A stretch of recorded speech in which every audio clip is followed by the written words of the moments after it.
예, 안녕하세요. 예, 오늘 이 세션을 맡게 된 한국 마이크로소프트 코리아에서 클라우드 데이터 솔루션 아키텍처를 담당하고 있는 백인기 부장입니다.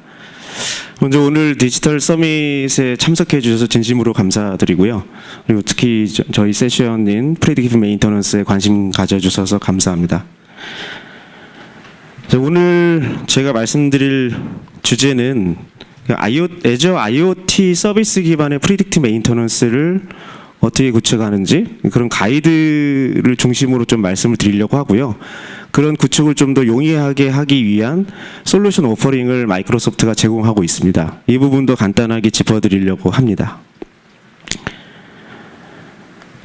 이 프리딕티브 메인터넌스 예지 정비라고 하는 시나리오는 제조 산업에서 디지털 혁신을 얘기할 때 반드시 등장하는 핵심적인 시나리오라고 할 수 있는데요. 먼저 이 IoT 기반으로 프리딕티브 메인터넌스를 구현하게 되면 장비의 가동 시간, 업타임을 극대화할 수 있죠. 그래서 다운타임을 50% 정도까지 절감할 수 있는 것으로 알려져 있습니다. 그래서 이런 다운타임 최소화를 통해서 제조사들은 2025년경에 이르면 연간 630빌리언 달러 정도를 절감할 수 있다고 하는 리포트가 있고요.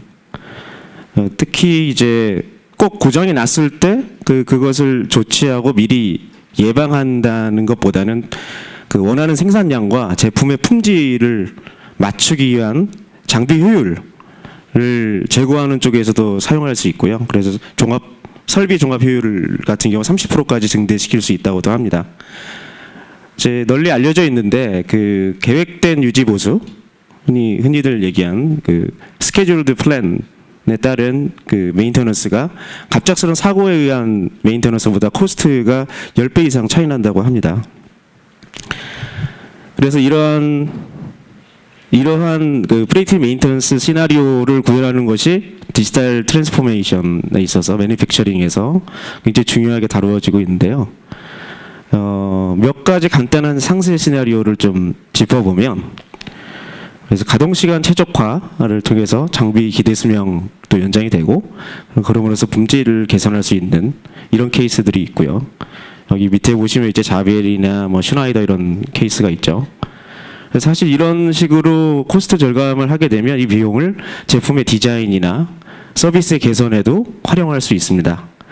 그래서 좀 더 커스터머 오리엔티드한 비즈니스 영역에 집중할 수 있다라는 점이 있고요. 또 단지 생산 단계 제품을 최적화하는 설비를 운영 최적화하는 것보다는 또 제품 출시 이후에 여전히 장비들에 어태치되어 있는 센서나 이런 것들로 모니터링하면서 고객들의 반응도 수집하고 이런 식으로 해서 고객 서비스의 질을 개선할 수 있는 이런 측면도 존재하고요.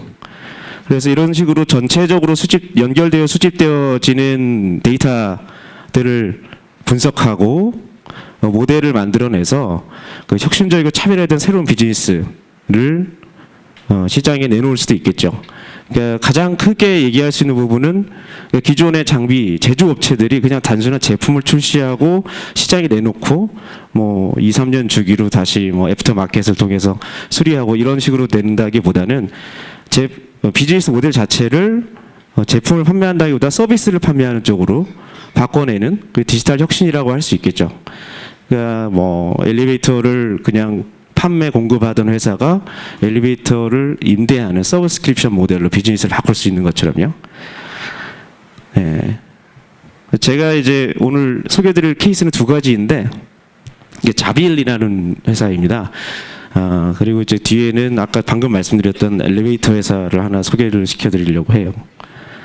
자빌이라는 회사가 저도 좀 알아보니까 28개국에 한 100여 개가 넘는 생산 단지를 가지고 있더라고요.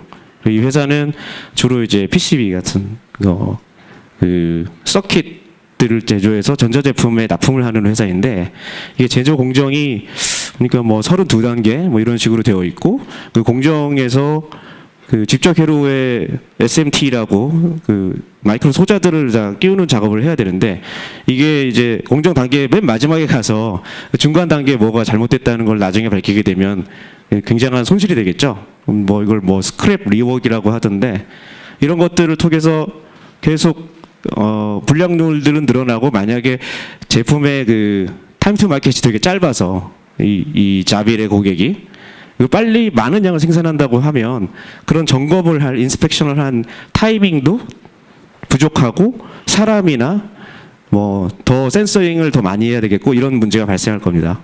기존의 방식을 통해서라면요. 그래서 이제 자빌은 이걸 고민하다가 마이크로소프트와 손을 잡아서 이제 생산 초기 단계, 공정 단계에 적절한 센서링을 통해서 그 데이터들을 모아서 첫 번째, 두 번째 단계 정도에서 어떤 에러가 발생할 확률이 높다. 그럼 그 단계에서 이제 그 파트는 그 라트의 일부는 이제 폐기하고 한다든가 아니면 다시 리워크를 한다든가 이렇게 적용을 했다고 합니다. 그래서 이제 결론적으로는 뭐 그 공정 생산이 실패할 혹은 굉장히 느려지게 될 그런 시점을 80% 정도의 정확도로 예측을 할 수 있었다고 하고요. 그리고 그런 아까 말씀드렸던 리워크하게 되는 그런 코스트를 17% 정도 절감하고 당연히 이럼으로써 에너지도 절감이 되겠죠. 그래서 이제 모든 제조사들이 이제 겪고 있는 어떤 대표적인 시장의 흐름은 고객이 점점 더 원오프 프로덕션을 좀 요구하게 되고 그리고 이제 짧은 생산 주기 이런 것들이 이제 굉장히 챌린지가 되는 상황입니다. 방금 말씀드렸던 그 생산 공정인데요. 이게 이제 동그라미 안에 있는 건 인스펙션을 약간 매뉴얼하게 진행을 하는 걸 보여드리고 있고요. 이게 최종 생산 단계까지 가서 이제 밝혀진다면 문제가 되고 이걸 얼리 디텍션 하는 것이 중요한 이슈가 되겠습니다.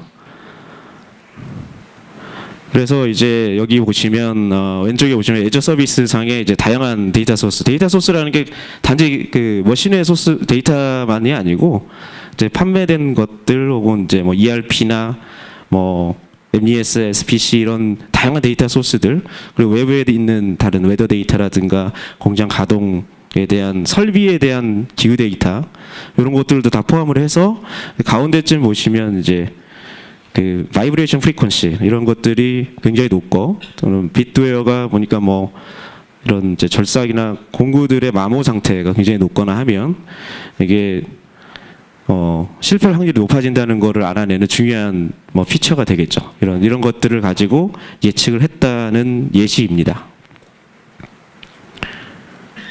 이게 정확하게 이제 생산 공정에서 프리디क्티브 메인테넌스를 통해서 수율이나 또는 품질을 개선하는 쪽에 사용된 예가 되겠고요.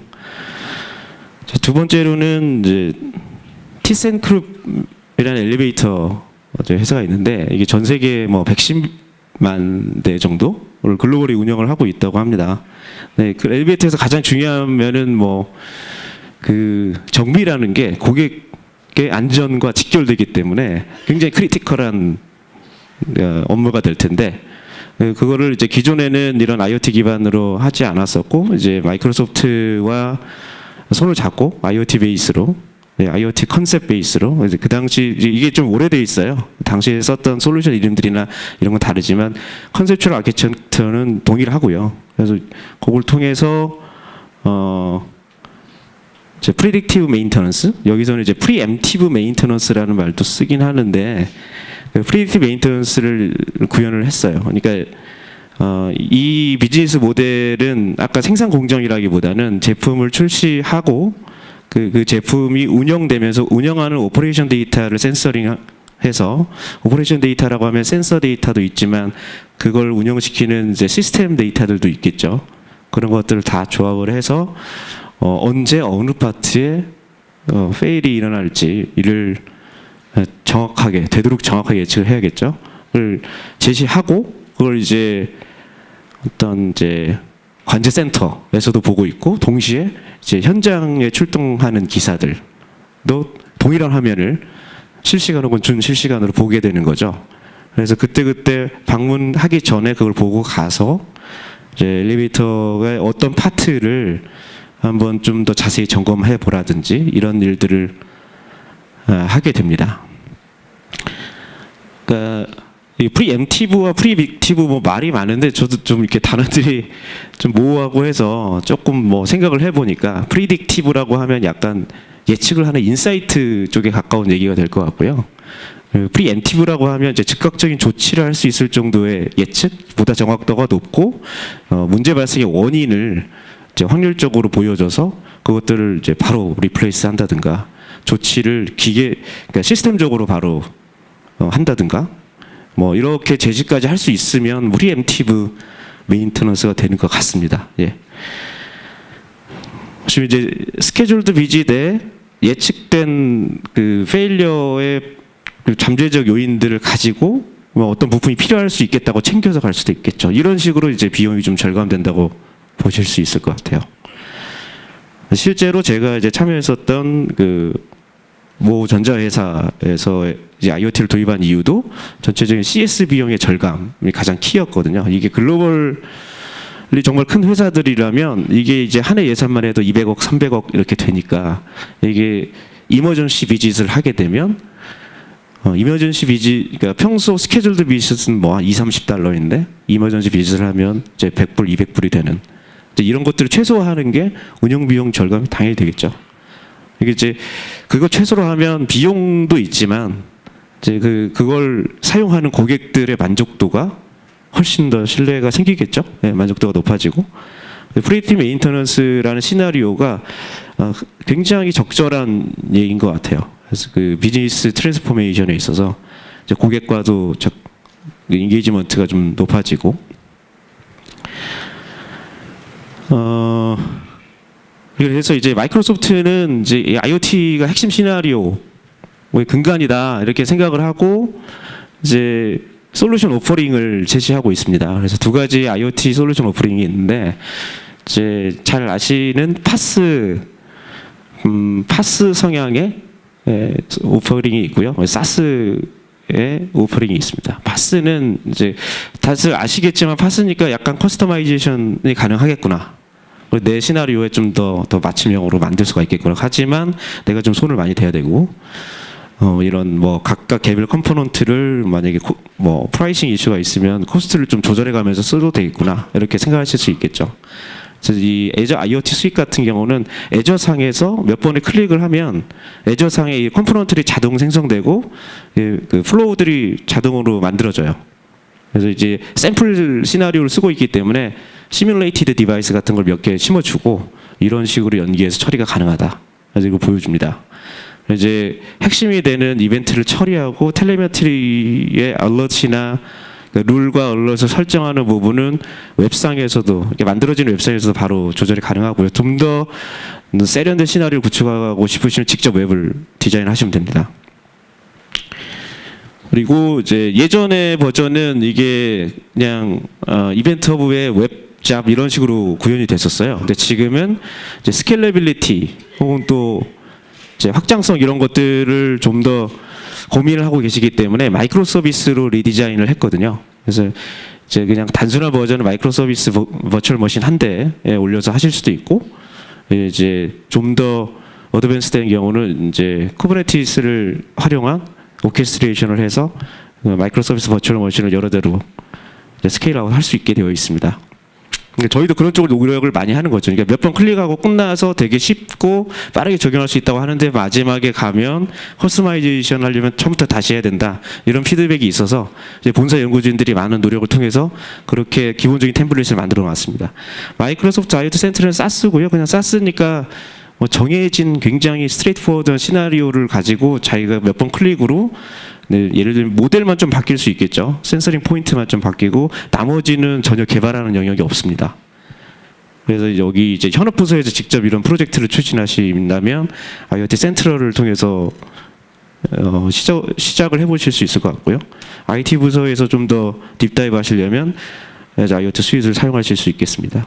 비교를 해보면 조금 전에 제가 말씀드린 건데 그러니까 애저를 사용을 해보셨다면 저희 리소스 그룹이라는 게 있어요. 이런 뭐 서비스 컴포넌트들을 관리하는 단위인데 그 안에서 이 애저 IoT 수익 컴포넌트들이 생성된 거를 직접 다 액세스해서 조절을 하실 수 있습니다.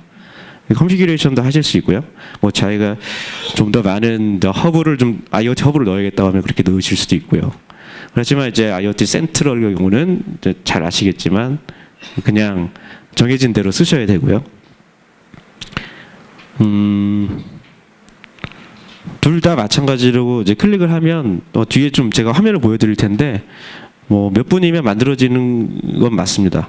예, 잘 뭐 내가 피지컬 디바이스를 좀 가져다가 약간 SDK 써가지고 붙여본다는 것도 쉽게 가능하고요. 그래서 오늘은 이제 IoT 센트럴보다는 이제 좀 더 IT 부서나 이런 현업에서 오시면 당연히 비즈니스 니즈가 단순한 SaaS로 해결되지 않을 수 있으니까 IoT 스윗 중심으로 설명을 드리려고 하는데, 이게 왼쪽에 보시는 화면 예시적인 건데 간단하게 이제 지리적인 디바이스 위치들이 표시되고 거기에서 알럿 정보들이 좀 나오고요. 이제 그 아래에서도 그런 히스토리들을 이제 볼 수 있고, 내가 타겟하는 어떤 그 센서 파라미터들을 오른쪽에 실시간으로 이제 실시간 스트림을 이렇게 보여주고 있습니다. 이 중에 제가 알럿을 설정한 예를 들면 템퍼러처나 뭐 CPU 점유율이나 메모리 상태 이런 것들이 어느 이상이 되면 뭐 메일을 보낸다든가 혹은 이제 빨갛게 표시되고 이렇게 되는 것들이 기본적으로 구현이 됩니다. 이게 샘플 시나리오라고 말씀드렸죠. 그런데 이제 만들어 놓고 이제 룰이나 알럿을 변경할 수가 있고요. 디바이스를 추가하실 수도 있습니다. 기본적으로 들어가 있는 디바이스들은 시뮬레이티드 디바이스고 그냥 웹 앱 같은 거라고 보시면 되고요. 이렇게 시작을 해서 그 다음에 오른쪽에 보시는 것처럼 이제 플릿 매니지먼트 쪽이긴 한데 이제 좀 복잡하고 다양한 UX 그리고 비즈니스 프로세스가 좀 복잡하시다면 이렇게 구성을 하실 수 있다는 걸 보여드린 거예요. 그래서 이제 이렇게 만들어 놓고 예를 들면 뒷단에서 이제 다른 우리의 뭐 ERP나 CRM 쪽으로 연계하는 것까지 이제 구축을 해서 붙일 수 있습니다. 솔루션 이제 좀 보여드리겠습니다. 이게 지금은 4가지 정도 되는데 여기 지금 3가지로 되어 있는데 이제 대표적으로 리모트 모니터링, IoT의 가장 베이직한 시나리오죠. 자, IoT 데이터 텔레메트리 파이프라인을 만들고 그것을 이제 계속 지속적으로 모니터링하는 솔루션 타입이 있고, 커넥티드 팩토리는 이게 그 팩토리 4.0 이런 것들에 대한 어떤 예시적인 솔루션으로 해서 하노버메스에서 이걸 좀 보여드렸다고 합니다. 그래서 그 시나리오를 구현할 수 있는 템플릿이고요. 맨 오른쪽이 프레딕티브 메인터넌스인데 이거 이제 비행기의 엔진에서 이제 지속적으로 인젝션이 일어나고 RUL 같은 걸 Remaining Useful Lifetime이라고 해서 이제 언제쯤이면 얘가 이제 고장이 날 수 있다 이런 것들을 보여줄 수 있는 거죠. 그런 솔루션을 구현할 수 있게 되어 있고, 오른쪽에 보시면 이것들이 아까 말씀드렸듯이 오픈 소스 코드화되어 있어서 여기서 좀 변경이 필요하다고 하면 이걸 좀 클론하시거나 뭐 해서 작업을 하실 수 있어요. 자바나 단넷 기반으로 되어 있습니다.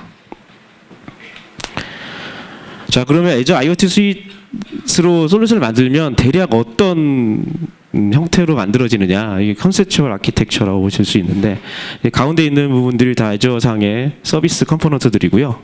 저 왼쪽에 보시면 이제 디바이스들을 이제 애저 IoT SDK 통해서 IoT 허브와 커뮤니케이션 할 수 있도록 뭐 다양한 OS에서 다양한 프로토콜 MQTT나 뭐 MQP나 이런 것들을 지원합니다. SDK를 가지고 개발을 해내실 수 있고요. IoT 허브로 들어와서 이것들을 흔히들 아시는 쿨과 핫으로 나눠지는 이제 람다 아키텍처를 스트림 애널리틱스로 구현을 하고요. 그래서 쿨패스 같은 경우에는 데이터를 모아서 전체 데이터를 모아서 저희 애저 머신러닝이라든가 아니면 자체적으로 갖고 계시는 모델링 툴을 이용해서 이제 애널리틱스 모델을 만들어내시겠죠. 그걸 이제 스토리지 블랍에 쌓는 거고요. 위에 보시면 이벤트 허브를 통해서 특정 조건에 해당하는 애들을 이제 주기적으로 보여줘서 이게 만약 어떤 조건에 걸리게 되면 로직입이라는 그 비즈니스 서비스 앱인데 이런 것들을 이제 백엔드 솔루션들 ERP나 CRM으로 아까 말씀드렸듯이 특정 트레시홀드 이상을 넘어가게 되면 뭐 고객에게 전화를 해야 된다든가 아니면은 뭐 물류센터에서 어떤 파트를 준비를 해야 된다든가 이런 어를 보낼 수도 있겠죠. 이거는 그러니까 시나리오를 정교하게 하면 할수록 쉽게 구현할 수 있는 베이스를 제공한다고 보셔도 되겠습니다. 여기 이제 사실 레퍼런스 아키텍처인데요. 뭐 다른 것들은 조금 전에 보여드린 내용으로 얼추 다 이해를 하실 것 같고요. 여기 중간에 데이터 엑스포메이션 마이크로 서비스라고 하는 부분이 클라우드 게이트의 IoT 허브 뒷단에서 아까 말씀드렸던 대로 확장성을 위해서 마이크로 서비스화된 어떤 템플릿을 제공해 드리는 거고, 이거를 이제 원하시면 스케일 아웃을 원하시게 되면 쿠버네티스나 서비스 패브릭 같은 저희 서비스를 쓰셔도 되고, 마찬가지인 얘기인데 오케스트레이션을 붙여서 스케일 아웃을 하실 수 있습니다. 제가 이제 프리딕티브 메인터넌스 사실 IoT에서 그 리모트 모니터링에 프리딕티브 애널리틱스를 붙인 거라고 볼 수 있잖아요. 사실은 그걸 빼면 시체라고 할 수 있죠. 그러니까 예측할 수 있는 어떤 분석 체계, 모델링 체계, 그 모델링을 계속 오토메이션하는 영역, 이런 것들이 되게 중요하겠죠. 그래서 좀 말씀을 드리자면 저희는 이제 수행을 할 때 가이드를 이런 식으로 좀 드리는 편입니다. 그래서 한 5가지 정도 단계인데 조금만 설명을 드릴게요. 그러니까 아이덴티파이 타겟 아웃컴이 뭐냐면 여러분이 그냥 예측 솔루션을 만들고 싶어 이렇게 시작될 수 있는 프로젝트는 전혀 아니고요. 그러니까 내가 원하는 답이 무엇인가를 먼저 고민을 해야 돼요. 예를 들면 우리는 3일 안에 내 특정 장비가 실패할지 안 할지를 알고 싶어라고 할 건지, 아니면 이 장비가 며칠 내에 실패할지를 알고 싶어 라든지, 혹은 실패가 일어나는 경우 어떤 파트에 문제가 있을 확률이 제일 높아, 이런 거죠. 그러니까 6하번칙으로 생각하셔도 될 것 같아요. 시간이 항상 들어가야 되고요. 며칠 내. 근데 이 며칠이라는 타임 프레임은 분명히 여러분의 다른 밸류 체인, 그러니까 뭐 SCM이라든가 뭔가 뭐 조달하는 데 들어가는 시간들, 혹은 워크포스들이 정비 기사들이 가는데 준비하는데 뭐 48시간 필요하다. 그럼 그 이전에 해야 되잖아요. 그런 컨스트레인트를 충분히 고려하시고 아웃컴에 대한 디파인을 하시고 난 다음에 이제 시작되는 겁니다. 요걸 해결하기 위해서 이제 그럼 이걸 해결하기 위한 데이터는 어디에 얼만큼 어느 퀄리티로 있는지를 다 조사를 하셔야 돼요. 다 조사를 하실 때 꼭 산에 있는 데이터뿐만 아니라 뭐 받아올 수도 있겠죠. 제가 하청을 준 어떤 업체 데이터라 생산 데이터라도 될 수 있고, 또는 웨더 데이터도 될 수 있고요. 뭐 트렌드 데이터도 될 수 있고, 뭐 가능한 한 많은 데이터를 모으시는 게 중요하고요. 세 번째로 이제 이걸 분석을 할 수 있는, 모델링을 할 수 있는 수준으로 다들 이제 한 곳에 하려면 이제 빅데이터 테크놀로지가 여기 필요하겠죠. 모으고 연결해서 모으고 갖다 놓고 계속 갱신해 가고, 또 노멀라이즈는 기본적으로 해야겠죠. 그리고 뭐 퀄리티도 체크를 해야 되고 빠진 데이터 넣어야 되고, 그런 다음에 이제 피처를 뽑아내는 일을 기점으로 해서 모델링하고 테스트하고, 이런 작업을 해서 최종적으로 얘가 내가 처음에 가졌던 질문을 해결할 수 있구나. 그저 이 정도 확률이라면 괜찮겠네. 70% 처음에 생각했었는데 맞네. 그럼 이제 이걸 가지고 이 데이터의 결과를 이제 어떻게 인티그레이트라고 하는 거는 이제 아까 현장 기사 쪽으로 보낼 거냐, 아니면 내 CRM 쪽으로 보낼 거냐, 이런 플로우를 이제 먼저 생각을 하셔야 되겠죠. 그래서 이런 걸 만들어 놓고 실제 오퍼레이션에 넣어보는 겁니다. 실제 오퍼레이션에 넣어보면 아마 최초에는 생각하지 못했던 결과가 나올 수도 있고, 몰랐던 어떤 인사이트도 발견되고 그럴 거예요. 근데 그게 당연한 게, 좀 모델링이라는 게 잘 아시겠지만 이게 한 번에 되는 작업이 아니고요. 계속 이터레이티브하게 어떤 모델이 또 적합한지도 모델을 바꿔가면서도 하셔야 되잖아요. 이런 것들은 충분히 내재화를 하셔야 되는 영역이지 어떤 솔루션 벤더나 이런 쪽에서 해결해 줄 수 있는 부분이 아닙니다. 물론 이런 것들만 전문으로 하는 서드 파티 회사들이 있죠. 이제 그분들을 초빙해서 같이 내재화하는 프로젝트를 하시는 것도 추천할 만합니다. 그래서 이런 식으로 가이드를 드리고 있습니다. 특히 데이터를 고민을 할 때 항상 처음에 말씀드렸던 것처럼 좀 정확한 질문을 하고 있느냐.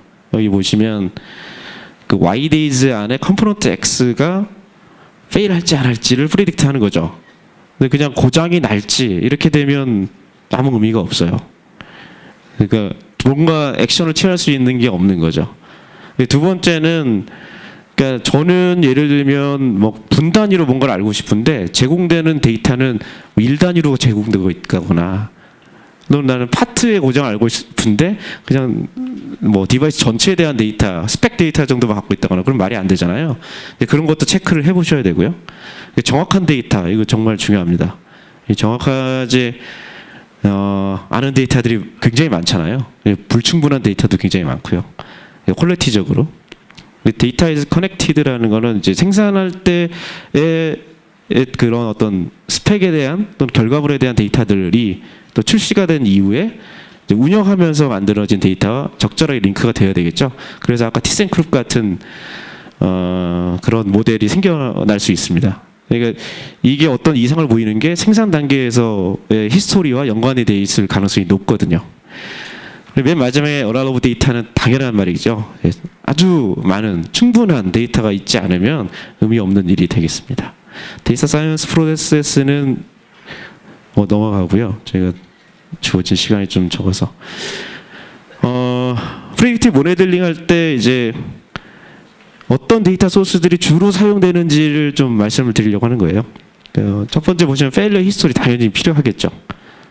네, 그래서 페일러 히스토리 아니면 그 디바이스 자체가 페일 났네. 그래서 누군가 뭐 수기로 기록할 수도 있고 시스템 로그 될 수도 있겠죠. 그렇지만 그거보다 조금 더 아까 데이터 메저스라고 하는 섹션에서 보신 것처럼 컴포넌트에 대한 기록이 있으면 더 좋죠. 그때 당시에 컴포넌트에 페일러 히스토리가 있을 수 있으니까 그걸 또 필요하고요.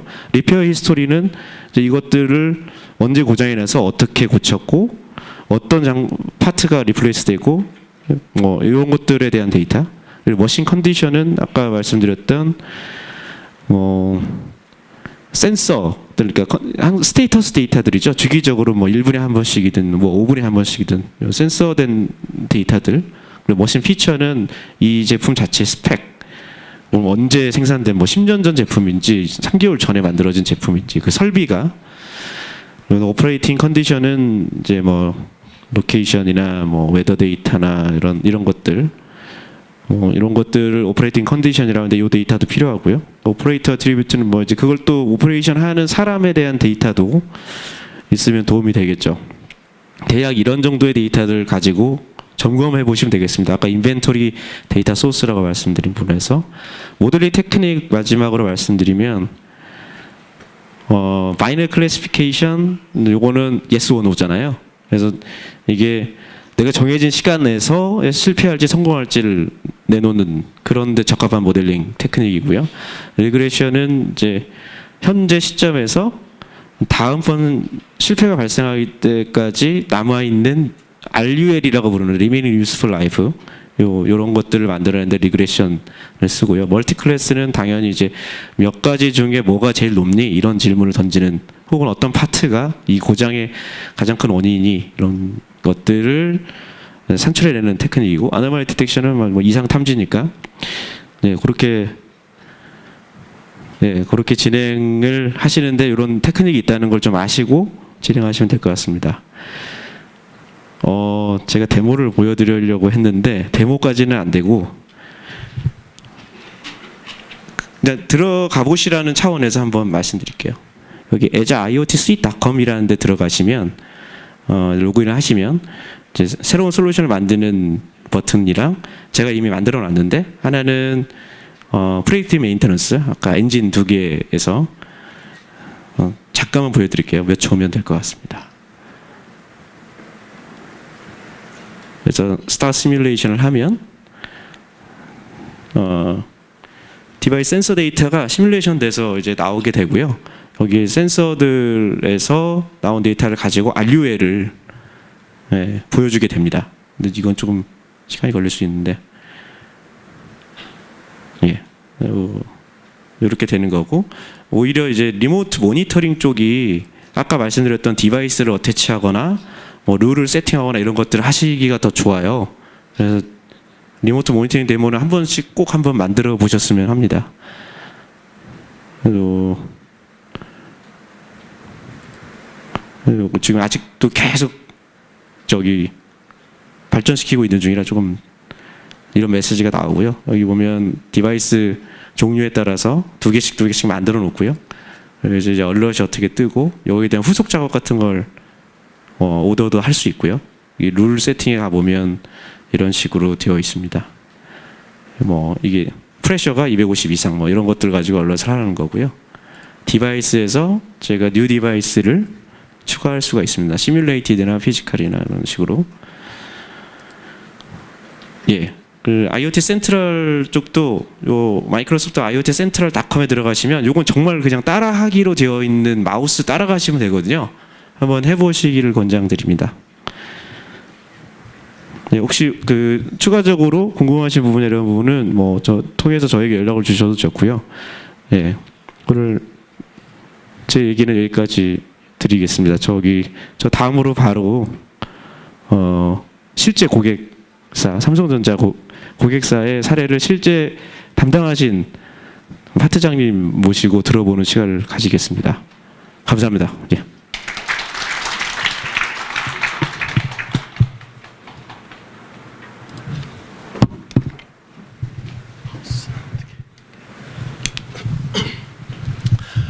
안녕하십니까. 삼성전자에서 IoT와 스마트 빌딩 솔루션을 담당하고 있는 김석우라고 합니다. 오늘 이 시간에는 앞서 말씀해 주셨던 그러한 내용들을 포함해서 클라우드를 가지고 실제로 관리 서비스를 하고 또 유지보수 메인터넌스 쪽에 대한 부분들을 저희가 국내 쪽에 한 3년 그리고 이제 해외 쪽에 런칭을 하게 되는데 거기에 대한 사례를 간략하게 말씀드릴 수 있도록 하겠습니다. 제목을 보게 되면 이제 Snet 클라우드라고 되어 있습니다. 그리고 Snet은 저희의 이제 상품명이고요. Snet 클라우드라고 하는 분들은 원격 에너지 관리 솔루션입니다.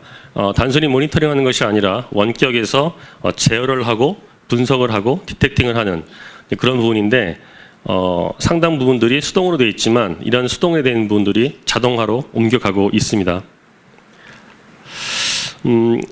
왜 이 사업을 진행하게 됐는지에 대한 트렌드와 그리고 이 시스템에 대한 특징과 효과 그리고 향후에 어떤 식으로 발전되어 갈지를 세 개로 나누어서 말씀드릴 수 있도록 하겠습니다. 삼성전자는 그 모바일과 가전을 만드는 B2C 쪽의 제조업체입니다. 하지만 작은 매출이긴 하지만 B2B를 하고 있어요. 그래서 특히 건물과 공장에 들어가는 냉난방 설비 그리고 급탕 보일러, 조명, 네트워크, LFD 같은 디스플레이 이런 부분들을 B2B로도 사업을 진행하고 있습니다.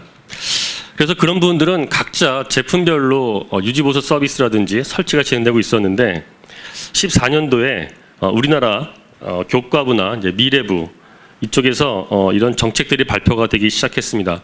초중고등학교와 대학교를 대상으로 해서 에어컨이 있는데 안 튼다. 그래서 학생들이 너무 춥고 너무 덥고 그래서 왜 찜통 교실이냐?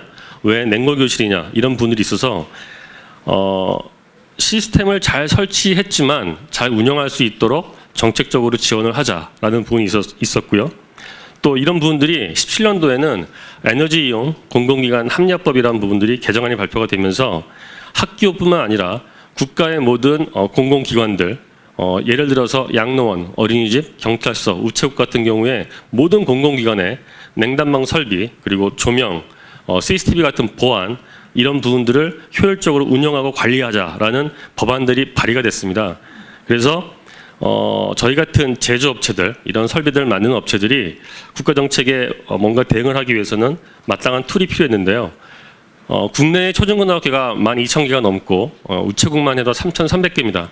이런 부분들을 다 사람이 직접 가서 관리하고 유지하고 또 주말 이럴 때 본다는 것이 불가능합니다. 그래서 이런 부분들을 어떻게 효율적으로 운영할 수 있을까라는 측면에서 고민하게 되었고 그렇게 해서 나온 것이 바로 Snet 클라우드, 애저 기반의 클라우드를 통해서 관리하자라고 했던 서비스였습니다. 올해는 국가가 초중고등학교, 대학교뿐만 아니라 미세먼지가 많이 발생을 하죠. 그래서 공기청정에 대한 항목까지 추가로 해서 양로원, 어린이집 같은 경우에도 이런 클라우드를 통한 서비스들을 시범 사업을 통해서 확장을 하고 있습니다.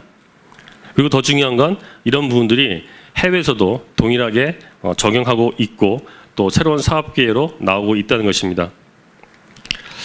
클라우드에 대한 부분들은 잘 아실 텐데요. 시스템적으로 보면 굉장히 간단합니다. 설비에 네트워크로 연결할 수 있는 컨트롤러와 작은 소프트웨어를 탑재하고 그런 것들을 애저라든지 어떤 클라우드 플랫폼에 연결하게 되면 데이터가 커넥트가 돼서 이제 모아지게 되죠. 그리고 그러면은 그런 부분들을 로컬 건물에 있는 서버나 그런 쪽에 구축하는 것이 아니라 클라우드 위에서 제어 로직이라든지 모니터링이라든지 관리 분석할 수 있는 것들을 구현하면 모바일이나 PC나 타블렛, 심지어는 요즘 나오는 갤럭시 기어 같은 이런 웨어러블 디바이스에서도 노티스할 수 있는 이제 그런 형태로 운영이 되게 됩니다.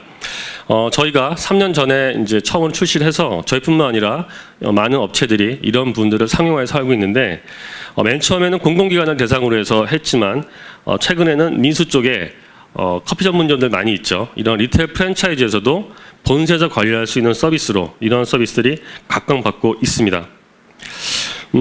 저희가 이걸 진행을 할 때 고민했던 분들이 있어요. 국내에만 이제 가정용 에어컨이 아니라 건물에 들어가는 이제 시스템 에어컨이라고 하는데 저희 회사에만 한 150만 대가 설치가 돼 있고 또 저희 회사 동종업계인 또 다른 A사에서도 한 150만 대, 한 3,400만 대가 설치가 돼 있고 또 그거 외에 조명이라든지 이런 CCTV까지 다 관리를 해야 되는데 어마어마한 양입니다. 그리고 그런 부분들을 실시간까지는 아니지만 최대한 1분 내로 데이터들을 게더링하게 되는데 이 많은 디바이스들을 어떻게 데이터를 커넥하고 모으고 또 고객들이 불안해하지 않도록 보안을 할 수 있을까? 맨 처음에는 저희가 자체적으로 이거를 만들려고 했습니다. 저희 계열사 중에 IT 서비스하는 회사도 있고요. 또 일부 RMS라고 해서 네트워크를 통한 그 원격 관리 서비스를 지원하고 있었는데 단순히 모니터링까지는 할 수 있었을 것 같아요. 그런데 이걸 가지고 데이터를 쌓아서 뭔가 돌려보고 다시 피드백을 주는 이런 양방향 제어나 관리 분석 쪽에는 아무래도 전문적인 플랫폼이 필요하겠다라는 생각이었었고요. 그러면서 저희가 MS 쪽의 시애틀 본사를 방문하게 됐습니다. 국내에서 이렇게 글로벌하게 서비스를 할 수 있는 데가 아직은 없었기 때문에 3년 전만 해도 저희가 이제 MS를 비롯해서 몇몇 메이저 회사들을 이제 보게 되었는데 되게 인상 깊었던 분들이 이게 이커머스에 대한 클라우드가 아니라 저희는 철저하게 B2B와 건물에 관련된 이제 그런 솔루션과 서비스를 필요로 했는데 MS 본사 쪽에 한 160개 정도의 건물이 있었는데 이미 3년 전에 클라우드로 다 통합 운영, 관리가 되고 있었고 한 6명인가 7명 정도의 관리자들이 그걸 다 관리하고 있었어요. 사실 저희는 되게 좀 놀랐습니다. 이런 쪽의 선진업체는 이제 한웨이나 지멘스 같은 존슨 컨트롤 같은 업체들이 선진업체들인데 그들 업체 못지않게 클라우드로 이걸 다 관리하고 있다는 게 굉장히 좀 충격적이었고 거기에서 구현돼 있던 그 기능들을 다 API 시켜서 서비스로 제공했다는 분들이 이제 큰 장점으로 다가왔죠. 그래서 저희들이 클라우드에 대한 네트워크 플랫폼 또 클라우드에 대한 플랫폼 파스로 애저를 선택해서 운영을 하게 된 것입니다. 인프라에 대한 부분들은 애저를 통해서 갖고 가고 저희들이 판매하고 매출을 하고 있는 설비들, 기기들에 대한 서비스와 컨텐츠에 집중을 하자라는 전략으로 이런 서비스들을 만들게 되었습니다. 앞서서 좀 자세히 말씀해 주셨는데 저희 쪽을 간단히 보게 되면 기본적으로 사실은 그 설비에 몇몇 클라우드를 연동하기 위해서는 컨트롤러를 새로 구비하거나 아니면 모듈을 많이 바꿔야 된다는 그런 요구사항이 있었습니다. 저희 가장 왼쪽에 보여지는 요 DMS라고 하는 부분들이 건물 내의 모든 설비들을 연동하고 통합하는 이제 컨트롤러입니다. 쉽게 말하면 이제 셋탑박스 정도의 크기인데요. 인베디드 리눅스에다가 인베디드 자바, 모바일 자바를 구현한 컨트롤러입니다. 2008년도에 나와 있었는데 저희가 2014년도, 15년도에 계속해서 업데이트된 버전을 가지고 운영을 하다가 애저를 연동을 하려고 하다 보니까 애저의 IoT 헙 게이트웨이 소프트웨어 모듈이 인베디드 자바, 모바일 자바의 최신 버전밖에 지원이 안 되고 있었어요. 그래서 이거를 가지고 저희 컨트롤러를 업그레이드 하느냐, 이제 그렇게 되면은 국내에 나와 있는 컨트롤을 다 바꿔야지만 이제 애저와 연결될 수 있는 그런 부분이 있었는데 다행히 MS 쪽 본사에서 지원을 해줘서 2008년도에 나와 있는 인베디드 모바일 자바를 서포트해주는 IoT 헙 게이트웨이를 만들어줬습니다. 그래서 저희가 국내에 깔려있는 컨트롤러 교체 없이 바로 소프트웨어만을 패치를 해서 이미 설치되어 있는 많은 기기들을 바로 클라우드에 묶을 수 있는 그런 기기가 마련이 돼 있었고 저희가 이제 파스로 애저를 만들었다고 사용했다고 하는데 기본적으로 데이터를 가지고 분석을 하는 부분들은 애저 스위치 쪽에 IoT 스위치 쪽에 나와 있는 모듈들을 사용합니다. 그런데 이게 데이터를 보니까 저희가 사실 이제 에어컨 하면은 그 아주 최신의 그 모바일이나 뭐 VR 같은 이런 IoT 4차 산업혁명과는 약간 좀 거리가 먼 기기 같잖아요. 실제로 에어컨이 만든 지 100년 됐습니다. 그러니까 이게 뭔가 데이터를 운영할 수 있을까? 찬바람만 잘 나오면 되는 게 아닐까라고 봤는데 저는 이제 소프트웨어를 했기 때문에 솔직히 말씀드리면 이런 기계 덩어리 움직이는 거에 대해서 되게 좀 간단하다고 생각을 했어요. 그런데 에어컨 하나 이제 나오는 그 데이터가 요 실내기라고 하죠. 요 실내에 붙여 있는 그 선풍기 같이 생긴 그런 거에 데이터가 한 150개가 올라옵니다. 그러니까 150개의 데이터 중에서 뭔가 문제가 있으면 에러가 뜨게 되고 그게 축적이 되면 망가지는 거예요. 근데 150개의 데이터가 뭐가 문제가 있는지를 잘 모르는 거죠. 그래서 그런 것들을 몇십 개씩 군집을 나눠가지고 이렇게 가상으로 고장을 만들어내면서 이제 데이터 뽑기 시작을 했습니다. 근데 그 모든 데이터들을 SQL 서버에다 다 올리려고 하니까 거의 1분에 한 번씩 데이터를 쭉쭉 게더링 했었거든요. 저희가 POC 할 때는. 근데 사실은 이제 사업을 하는 입장에서 이게 연구소가 아니다 보니까 너무 가격적인 부분이 좀 이슈로 다가왔습니다. 그러니까 쉽게 말하면 120개에서 150개 데이터를 매분 축적을 하는데 그게 사실은 이제 몇천 대, 몇만 대의 에어컨에서 올라온 데이터들을 쭉 쌌는데 그 모든 것 중에 진짜 문제가 되는 것들, 크리티컬한 데이터들은 한 10%에서 15%밖에 안 됐어요.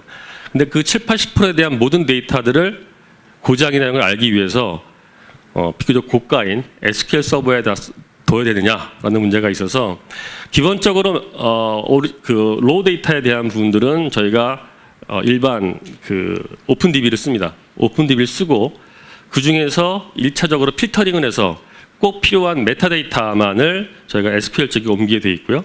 그 SQL에서 올라오는 메타데이터를 가지고 분석을 해서 제어나 모니터링이나 고장에 대한 것들을 통제하는 이제 그런 식의 아키텍처를 좀 구성하게 됐죠. 사실 소프트웨어를 전공하시거나 IT를 전공하시는 분들 입장에서는 그게 굉장히 논리적인 부분인데 저희가 이제 내부적으로 사업을 할 때 사실 좀 어려웠던 부분들이 제조업체의 메인은 기계입니다. 그리고 재료공학이고 전자예요. 그러니까 그분들이 관점에서는 소프트웨어 뭐 PC에서도 다 설치되는 DB를 뭐 서버를 2번이나 이렇게 구축하면서 뭐 이게 말이 안 된다. 너무 비싸다. 그냥 뭐 다 대충 웬만한 건 다 없애버리고 문제가 쉽게 말하면은 3일치만 두고 3일에 한 번씩 데이터 계속해서 바꿔버리면 문제 없지 않느냐. 운영하는 측면에서는 그게 맞았어요. 그리고 지금까지의 에어컨을 운영하는 측면에서 큰 건물이고 관리자 할지라도 한 길어야 한 5, 6개월 정도 데이터 그 이상은 다 계속 오버라이트 되는 그런 형태였습니다. 그런데 저희가 뒤에 말씀드리겠지만 고장이나 예측을 하기 위해서는 기본적으로 베이스라인이 나와야 되고 많은 데이터가 일단은 로우 데이터를 축적이 돼야 됩니다. 그러니까 그런 부분들을 저희 내부적으로 소프트웨어 입장과 기계를 전공하신 분들과의 계속해서 이제 토론이 진행이 됐었는데 사업을 하면 제일 힘들었던 분이 그런 분인 것 같아요. 기술적으로 접근하는 게 아니라 기술은 검증이 됐는데 실제로 사업을 진행을 할 때 사업의 주요한 디시전 메이커들을 어떻게 설득할 것인가. 그리고 저희가 이걸 할 때만 해도 그거를 잘하는 선진업체 사례가 별로 없었어요. 아마 저희 같은 제조업체 말고 여기 다양한 업종들이 와 계실 텐데 내부적으로 사업을 하실 때 이게 소프트웨어 하는 관점에서는 이 최신 기술을 바로 도입해서 바로 가면은 남들보다 앞설 수 있지 않느냐라고 생각하는데 아마 의외로 내부에서 그게 꼭 필요할까라는 어떤 그런 반발이라기보단 검증 작업이 아마 들어갈 겁니다. 그래서 신기술을 도입하고 그거를 기존 사업에 어떻게 효과가 나오는지를 숫자로 보여주지 않으면 아마 사업으로 진행할 때 쉽지 않지 않을까. 저희도 그게 지금도 계속해서 걸리는 버틀렉이거든요. 그래서 그런 부분들이 좀 잘 검토가 되어야 될 것 같고 그래서 저희 SNET 클라우드로 가면은 이제 모바일로 뭐 모니터링, 제어, 절감, 분석을 하게 됩니다. 그래서 이런 UI에 대한 부분들도 그 애저 스윗에 나와 있는 가이드라인과 저희 회사의 가이드라인을 이제 접목을 해서 이제 붙이게 되고 이 화면 대시보드에서 모든 효율에 대한 것들이 나오게 됩니다. 점검과 비효율은 고장이 아닙니다. 고장은 아닌데 뭔가 문제가 있어서 에너지가 누수가 되고 있다는 걸 의미하는 거죠. 예를 들어서 에어컨은 찬바람이 이제 나오는 게 한 8도에서 10도 정도가 돼야 됩니다. 그런데 뭔가 문제가 있어서 찬바람이 안 나오고 14도 정도의 찬바람이 나오면 설정 온도까지 내려가는 데 시간이 많이 걸리겠죠. 그리고 그게 오래 쌓이게 되면 고장이 납니다. 지금까지는 고장이 나야 유지보수가 들어갔어요. 그런데 지금은 뭔가 문제가 있다라고 하는 이 점검과 비효율 쪽의 데이터들을 쭉 모니터링해 보면 언제쯤 고장이 날지가 예측하는 수준까지는 와 있습니다. 그래서 이 대시보드가 굉장히 중요하게 했었고, 그리고 여기에서 문제가 되는 것들을 직접 제어할 수 있게끔 이제 운영이 되어 있습니다. 당연히 한 곳에서 여러 개의 브랜치와 지사를 볼 수가 있고요. 기본적으로 이런 로직들을 올리게 되면 모든 빌딩에 적용되는 것이 아니라 외부 기후와 빌딩 환경에 맞는 센서들 데이터를 비교해서 이런 로직들이 각 건물별로 패턴화시켜서 적용이 됩니다. 빌딩 관리자가 있는 중대형 고급 빌딩은 당연히 자기 건물에 맞게끔 최적 운영되겠지만, 많은 커피 전문점 같이 작은 소형이라든지 어린이집, 양로원, 또 초중고등학교 설비와 전문점들이 그 전문 관리자가 없는 환경에서는 무조건 터보 냉방 틀어놓고 그냥 집에 가시거든요. 그럼 이제 밤새 돌아갑니다. 그런 것들을 다 컷오프하는 거죠. 그래서 에너지를 절감한다는 것이 기기의 효율성을 극대화시키는 것도 있지만, 저희가 봤을 때 현재로서는 에너지가 낭비되는 누수를 얼만큼 빨리 찾아서 컷오프할 수 있느냐, 그게 굉장히 큰 효과로 이제 다가오게 됐습니다. 이거는 뭐 저희가 알겠지만 가장 비싼 시간대에 에어컨을 아주 빵빵하게 트는 것보다 미리 프리쿨링해서 비쌀 때는 조금 얇게 트는, 그래서 똑같은 냉난방에 대한 설정 온도 기준이지만 비용을 절감하는 이제 그런 로직이죠. 그래서 이런 것들도 적용을 하게 되고, 이런 비효율 검지 같은 경우 아까 말씀드린 것처럼 누가 안 끄고 왔는지, 그리고 창문 열어놓고 에어컨 켜는 경우가 있죠. 그거는 당연히 창문 그 열고 닫는 센서를 통해서 알 수도 있지만, 다른 사무실이나 교실에서는 설정 온도까지 내려가는데 유독 한 교실만 똑같이 틀었는데 안 내려가는 게 데이터로 보입니다. 그럼 거기는 뭐가 문제가 있는 거예요. 창문이 열려 있거나, 아니면 내장재가 문제가 있거나, 아니면 기기가 고장 전의 상태거나, 이런 것들을 이제 볼 수 있게끔 데이터에서 보여주고 있습니다. 그래서 이런 부분들을 건물이 아니라 저희 관제센터에서 24시간 모니터링을 해서 리포팅을 하고, 조금 더 심각한 크리티컬한 부분들은 고장 나기 전에 직접 전화를 해서 알려드리게 되는 이제 그런 서비스를 진행을 하고 있습니다. 그래서 이런 설정 화면들 같은 경우에도 다 웹상에서, 클라우드상에서 구현을 할 수 있게끔 되어 있고, 이런 리포트 기능도 기본적인 패턴은 다 만들어져서 자동으로 나오게 되면 관리자가 자기의 커맨드 써서 이제 보여주게 되는 거죠. 그래서 전문 관리자가 없는 초중고등학교, 대학교, 많은 공공기관이나 건물들이 건물 에너지 누수를 최소화하면서 효율적 운영할 수 있는 이런 서비스들을 이제 채택을 하고 활용하게 된 것입니다. 그래서 뭐 저희가 초중고등학교에도 이제 적용을 하게 되고, 그래서 연간 14.6% 정액값이 절감이 되는 이제 그런 경우도 있고요. 프랜차이즈 같은 경우에도 이제 설치가 되는데, 결국 중요한 건 돈입니다. 이게 다 좋은데 커피 전문점 같은 100평도 안 되는 건물에 설치비가 500만 원 들어요. 근데 절감률은 뭐 14.6% 나왔다고 하니까 한 달에 60만 원 나오지만 ROI가 안 나오거든요. 그러니까 클라우드에 대한 기술을 실제로 적용하기 위해서는 현장에 맞는 ROI가 반드시 나와야 될 거다. 저희도 그 ROI를 찾기 위해서 많은 센서, 많은 기술들이 필요로 했지만 어느 정도는 트레이드오프해서 ROI, 고객이 초기 투자비 대비 얼마큼 효과가 나와 있는지에 대한 데이터를 뽑는 데까지는 조금 오래 시간이 걸렸습니다. 발전 방향에 대한 것들을 간단히 말씀을 드릴 텐데, 지금까지는 데이터를 예측하는 것까지는 나와 있어요. 그래서 특히 공기청정 같은 미세먼지에 대한 서비스들이 나와 있을 때 단순히 냉난방뿐만 아니라 미세먼지와 CO2와의 상관관계가 되게 좀 이슈가 있는데 아이러니한데요. 지금까지 환기는 창문을 여는 거였어요. 우리 이렇게 지금 돌아가고 있는데 환기 시스템이 없다라고 하면 창문을 열면은 환기가 됩니다. 제일 좋은 환기는 자연 환기예요. 그런데 미세먼지 있을 때는 창문 열면 안 되죠. 그러면 에어컨을 통해서 공기청정이 됩니다. 지금 에어컨들은. 그러면 언제 열고 언제 닫고 몇 분 열고 몇 분 닫고 이거에 대한 기준이 없어요. 그러니까 그런 기준들을 아까 말씀드린 것처럼 제어 로직을 가지고 베이스라인을 줍니다. 그래서 학교 같은 경우에 서울시의 A라는 학교들은 30분 틀고 10분 열고 30분 틀고 10분 열고 이런 베이스라인을 주면 그 데이터를 쭉 축적을 하다 보면 이 로직에서 이 학교는요 30분 틀고 10분 여는 게 아니라 5분만 틀고 35분을 가동해야 됩니다라는 데이터가 나옵니다. 그래서 그 데이터를 그쪽 학교 선생님한테 통보를 해주고 저희가 제어를 하는 거죠. 그래서 이런 식의 어떤 데이터 분석에 대한 분들까지는 이제 충분히 나오게 되는데, 문제는 고장입니다. 에어컨을 제일 화나는 분들이 제일 더운 여름날, 그다음에 제일 추운 겨울날 고장나는 거죠. 고장 나면 바로도 안 옵니다. 워낙 많은 데가 고장이 나기 때문에. 그래서 제일 중요한 봄, 가을에 서비스 했으면 좋겠는데 기준이 없습니다. 그래서 저희가 봤던 부분들이 결국은 예측인 거죠. 아까 말씀드린 것처럼 150개 데이터 중에서 15%에 해당되는 한 20개 데이터를 집중적으로 관리를 하게 되면 문제가 있는데 가동은 돼요. 그러면 그게 언제쯤 고장이 날까? 그런 사이클에 대한 로직들을 이제 탐구하기 시작했습니다. 그래서 여기 나와 있는 것처럼 이제 컴프레서라고 하는 압축기가 핵심 부품인데 뭔가 문제가 있다는 것들이 나오는데 작동은 된 겁니다. 근데 실패가 되는 시대가 있어요.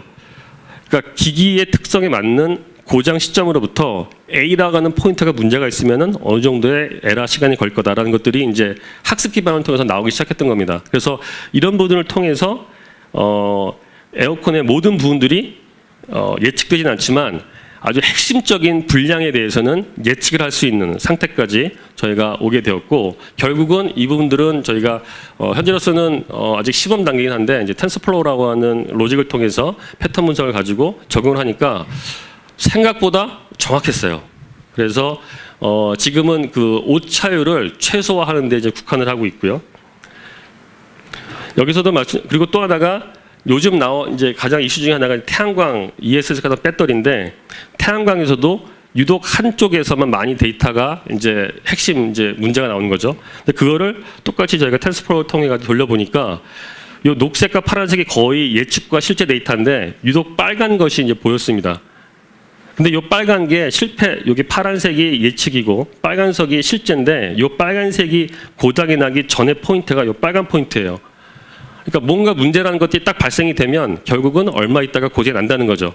그러니까 이런 부분들을 고장과 고장 전 단계를 보게 되면 프로노시스와 다이그노시스 두 개로 딱 나눠서 저희가 예측을 하고 그 프로노시스 단계에서 고객한테 노티스를 해주는 이런 형태의 서비스가 가는데, 저희가 바라는 미래 발전 방향은 이게 자동화라는 겁니다. 그러니까 쉽게 말하면은 주말 새벽에 이런 분이 있었을 때 저희 관리자가 나오기 전까지는 잘 몰라요. 근데 이런 것들이 AI를 통하게 되면 어떤 건물에 어떤 기기에 문제가 있습니다.